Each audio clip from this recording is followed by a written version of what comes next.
అందరికీ నమస్తే. ఈరోజు వీడియో ఏంటంటే ఉడకబెట్టే పని లేకుండా చేసుకోగలిగే శనగల ఫ్రై రెసిపీ.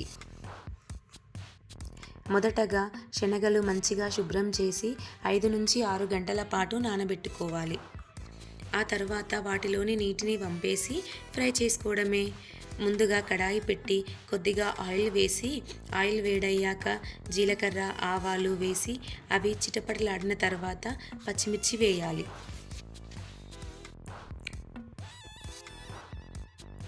పచ్చిమిర్చి ఫ్రై అయ్యాక ఉల్లిపాయలు వేసి కొద్దిగా కలర్ వచ్చే వరకు ఫ్రై చేయాలి.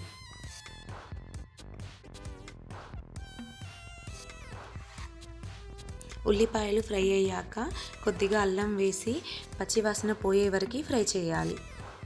ఆ తర్వాత కొద్దిగా పసుపు వేసి కలపాలి. ఇప్పుడు మనం నానబెట్టిన శనగలని అందులో వేసి మంచిగా ఫ్రై చేయాలి. శనగలు కొద్దిగా కలర్ వచ్చే వరకు వాటిని మధ్య మధ్యలో కలుపుతూ ఫ్రై చేయాలి. శనగలు ఫ్రై అయ్యాక కొద్దిగా కారం, ఉప్పు వేసుకోవాలి. మీ కన్సిస్టెన్సీని బట్టి ఉప్పు, కారం వేసుకోండి.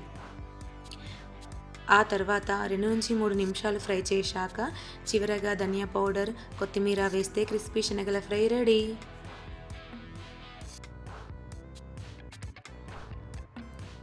పిల్లలు, పెద్దలు ఎంతో ఇష్టంగా తినే శనగల ఫ్రైని మీరు ట్రై చేయండి. Please like, share and subscribe our channel Veena Vlogs.